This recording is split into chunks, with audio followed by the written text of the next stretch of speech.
Rahim. Assalamu alaikum students. Today we will discuss about the renal failure, dialysis and kidney transplantation. आज का हमारा ये तीनों topic है और इसी लेक्चर में हम इसको कंप्लीट करेंगे। एक्सक्रीशन वाले चैप्टर से है। अच्छा बच्चे, सबसे पहले तो आप लोगों को पता है कि रीनल फेलियर हम किसे कहते हैं। रीनल फेलियर का मतलब है किडनी का फेल होना। किडनी जो है ना वो किसी न किसी वजह से वो फेल हो जाती है, वो अपना काम छोड़ देती है और इसका जो है ना वो हमारे ऊपर बहुत बैडली इफेक्ट पड़ता है। जैसा कि आप लोग को पता है कि हम किडनी को क्या कहते हैं, मास्टर ऑफ हीमोस्टेसिस कहते हैं। तो जब इतनी छोटी सी किडनी है वो इतना ज़्यादा काम परफॉर्म कर रही है तो वो फिर क्या होता है कि उसमें हमारे पास असल में अगर उसने काम करना छोड़ दिया तो हमारा तो सारा का सारा जो बॉडी है वो तो मतलब वो वेस्ट से भर जाएगी ना। तो इनका हमारे बॉडी में बहुत ज़्यादा मेन रोल है। इसलिए आज के टॉपिक में आप लोग पढ़ोगे कि रीनल की फेलियर के वजूहात क्या हो सकते हैं, उनकी ट्रीटमेंट, ज़्यादातर ट्रीटमेंट ही आप लोग पढ़ोगे, ट्रीटमेंट डिटेल से पढ़ोगे। तो चले बच्चे अपने टॉपिक को अभी स्टार्ट करते हैं। ट्रीटमेंट ऑफ रीनल फेलियर के अगर किडनी जो है ना वो फेल हो गया तो क्या करेंगे। तो रीनल फेलियर जो है ना वो कहते किसे हैं, a condition in which the kidney stop working, कि किडनी जो है ना वो वर्किंग को स्टॉप कर देती है। स्टॉप करने से वो प्रॉपरली अपना काम जो है ना वो दरकार नहीं कर सकती, वो अपना काम जो है ना वो सरंजाम नहीं कर सकती। इसलिए वो क्या करती है, वो हमारी बॉडी से वेस्ट प्रोडक्ट जो है ना वो रिलीज नहीं करते, बल्कि हमारे बॉडी से सही वाले प्रोडक्ट्स वो रिलीज हो जाते हैं। जैसे कि आप लोगों ने नेफ्रॉन में पढ़ा है कि जो नेफ्रॉन में क्या होता है, रीएब्जॉर्प्शन और फिल्ट्रेशन वाला प्रोसेस बच्चे आप लोगों ने पढ़ा है कि उनमें क्या हो जाती है, रीएब्जॉर्प्शन में वापस ही जो है ना वो रीएब्जॉर्ब हो जाती है जो वैल्यूएबल आयंस है या कुछ पार्टिकल्स है, ऑर्गेनिक कंपाउंड्स है, कुछ भी है, वो हमारे बॉडी में दोबारा ब्लड के जरिए वो हमारी बॉडी में आ जाता है। वेस्ट मटेरियल जो है ना वो हमारी बॉडी से फिर रिलीज हो जाता है। लेकिन जब किडनी काम करना छोड़ देती है तो वो क्या हो जाती है कि वो जो है ना can not remove waste from the blood, कि हमारे बॉडी से वो ब्लड को रिमूव नहीं कर सकता, क्योंकि किडनी क्या हो गई है, किडनी जो है ना वो हमारे पास फंक्शनलेस हो गई है। उनका जो स्ट्रक्चर है वो सारा कुछ वो खराब हो गया है किसी इंजरी की वजह से, या किसी और चीज़ की इंट्रोड्यूस हो गई है हमारी बॉडी में, या किसी चीज़ का जो है ना वो ज़्यादा अमाउंट में हो गया है, तो इस वजह से हमारी जो है ना किडनी ख़राब हो सकती है। फिर है ट्रीटमेंट बच्चे, हम हमारे पास जो है ना प्रॉपर ट्रीटमेंट, इनका कंप्लीट परमानेंट ट्रीटमेंट नहीं है कि हम इनको परमानेंटली ट्रीट करें। लेकिन मेथड जो यूज़ करते हैं, एक डायलिसिस यूज़ करते हैं, किडनी ट्रांसप्लांट यूज़ करते हैं। मतलब डायलिसिस के ज़रिए हम कुछ ना कुछ कर लेते हैं, किडनी की जो वो है ना प्रोसेसिंग वो कर लेते हैं, या किडनी ट्रांसप्लांटेशन कर लेते हैं, ये यूज़ होता है। लेकिन जब सीरियस कंडीशन हो जाता है ना तो ये क्या काज करता है, ये डेथ को भी काज कर सकता है, कि जो पेशेंट है ना वो मर भी सकता है। अच्छा बच्चे, अब जो है ना कि एक्सप्लेनेशन क्या है, व्हेन किडनी इज फेल, फिर जब किडनी जो है ना वो फेल हो जाती है तो जो जितने भी वेस्ट है वो हमारे ब्लड के अंदर वो स्टोर हो जाते हैं, और फिर डॉक्टर जो है ना ब्लड को डायलिसिस के जरिए या रिप्लेसमेंट ऑफ किडनी, मतलब कोई और किडनी हमारे बॉडी में आ जाती है, इसके जरिए ये हमारे ब्लड से फिर ये वेस्ट को निकाल सकते हैं, वरना हमारी जो है ना फिर जिंदगी खतरे में पड़ सकती है। अच्छा बच्चे, अब डायलिसिस, बार बार हम कहते हैं डायलिसिस डायलिसिस, लेकिन अब डायलिसिस है क्या। ये डायलिसिस जो है ना ये वर्ड आया हुआ है ग्रीक वर्ड से, इसका मतलब है सेपरेशन। सेपरेशन किस चीज का, ब्लड से जो वेस्ट मटेरियल है उनकी सेपरेशन करना। डिफिनीशन की तरफ आप लोग देखें कि dialysis is the process in which the blood is clean from the nitrogenous waste, मतलब जो नाइट्रोजन कंटेनिंग मटेरियल होते हैं जो कि हमारी बॉडी को नहीं चाहिए, with the help of artificial kidney, कि हम किसी आर्टिफिशियल किडनी की वजह से, मतलब आर्टिफिशियल कुछ ट्यूब भी हो सकता है, इस किडनी वो काम कर सकता है, तो इसलिए इसके जरिए हम आर्टिफिशियली जब करते हैं तो इसको हम क्या कहते हैं, डायलिसिस कहते हैं।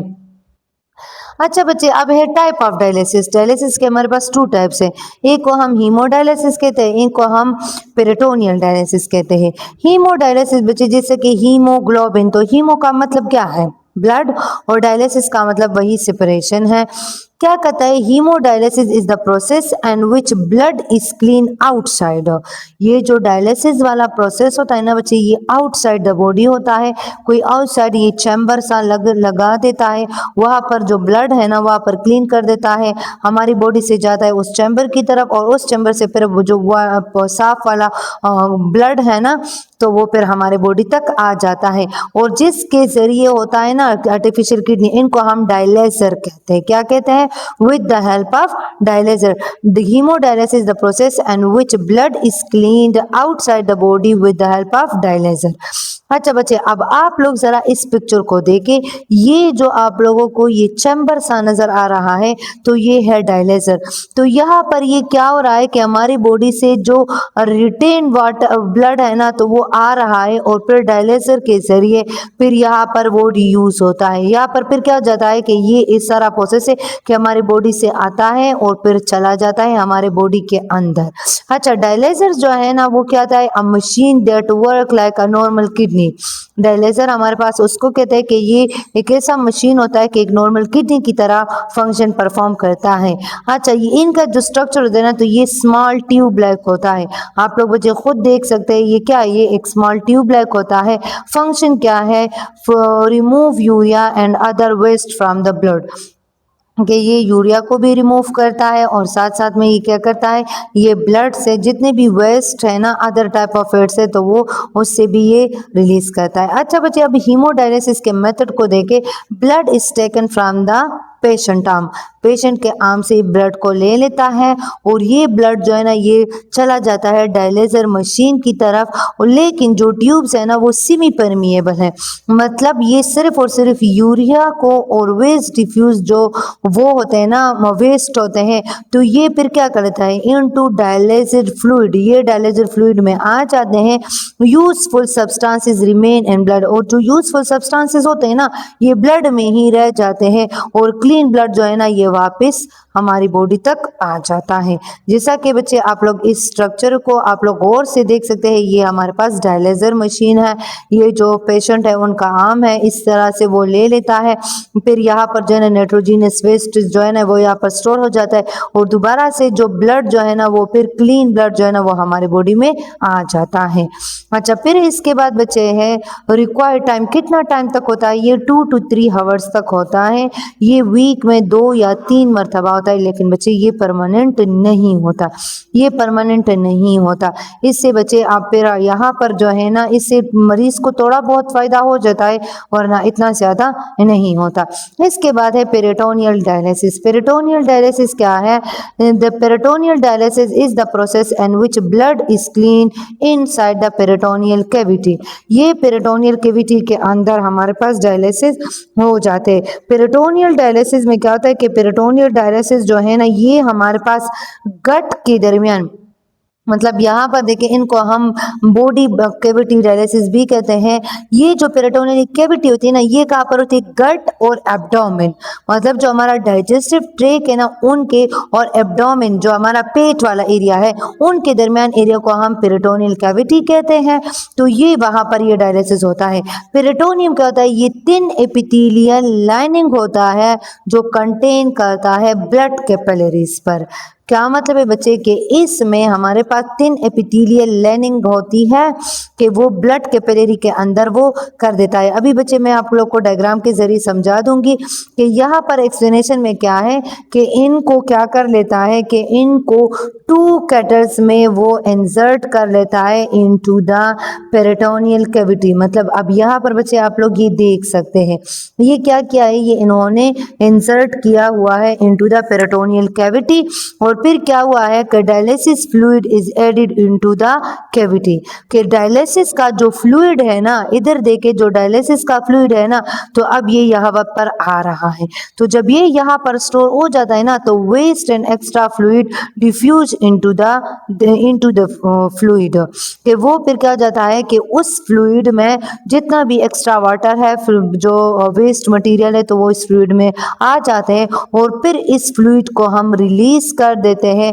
ये प्रोसेस होता है डेली, मतलब सिवियर टाइम में ये डेली जो किडनी पेशेंट होते हैं ना, रीनल फेलियर्स होते हैं, तो वो डेली करते हैं, मतलब डेली में भी कुछ कुछ ज़्यादा टाइम में 2-3 मरतबा, 4-5 मरतबा ये करते हैं। अच्छा, अब इधर देखें कि डिफरेंसेस क्या है हीमोडायलिसिस एंड पेरिटोनियल डायलिसिस में। क्लीनिंग साइड जो है ना, आउटसाइड द बॉडी जो मशीन यूज होता है, डायलिजर होता है, ये इनसाइड द बॉडी है। नो एक्सटर्नल जो किडनी मशीन वगैरह ने, तो बस सिर्फ और सिर्फ ये फ्लूइड के जरिए करता है। प्लेस क्या होता है कि ये ब्लड क्लीन करता है इनटू मशीन के जरिए, ये ब्लड क्लीन करता है पेरिटोनियल कैविटी के अंदर। ड्यूरेशन ये दो से लेकर 3 आवर्स तक होता है और ये दिन में सिवियर टाइम होता है। अब है बच्चे किडनी ट्रांसप्लांटेशन। ये हमारे पास तीसरा तरीका है कि किडनी के जो फेलियर हो जाते हैं, किडनी ट्रांसप्लांट जो करते हैं, तो ये उसमें है। अच्छा, फिर क्या है replacement of damage cavity into kidney into a healthy donor kidney is called kidney transplantation.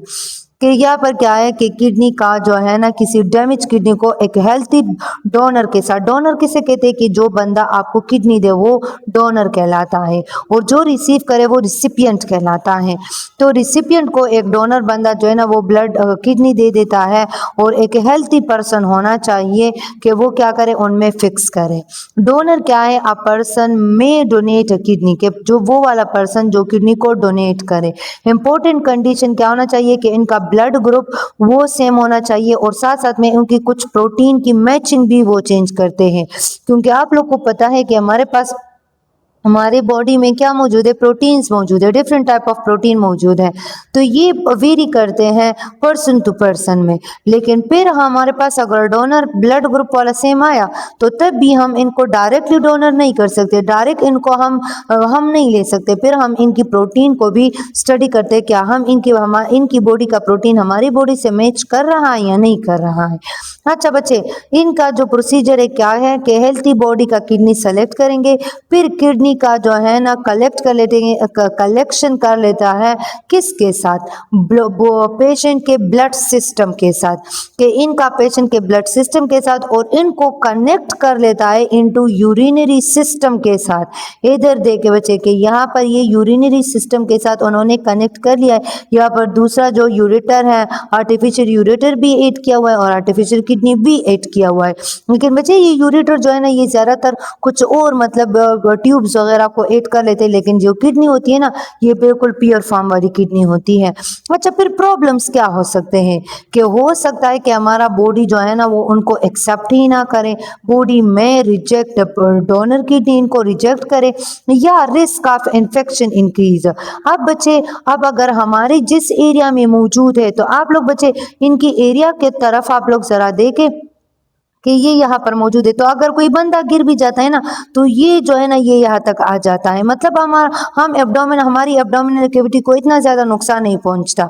लेकिन बच्चे अभी अगर कोई बंदा गिर गया, तो यहाँ पर क्या हो गए है कि इन्फेक्शन के चांसेस बढ़ गए हैं। एक तो ट्यूब हमने आर्टिफिशियल लगाया हुआ है, तो इस वजह से भी चांसेस जो है ना वो इन्फेक्शन के बढ़ जाते हैं। लेकिन हो सकता है कि ये जो किडनियां हुई ना, ये साल्ट में कुछ एम्बेलेंसिंग करे, कि मैं डिस्टर्ब द बॉडी साल्ट, ये प्रॉपर तरीके से रिलीज ही ना करे, या हो सकता है कि बहुत सारा अमाउंट में रिलीज करे, या इसके अलावा हमारे पास बोन्स के प्रॉब्लम भी हो सकता है, अल्सर भी हो सकता है।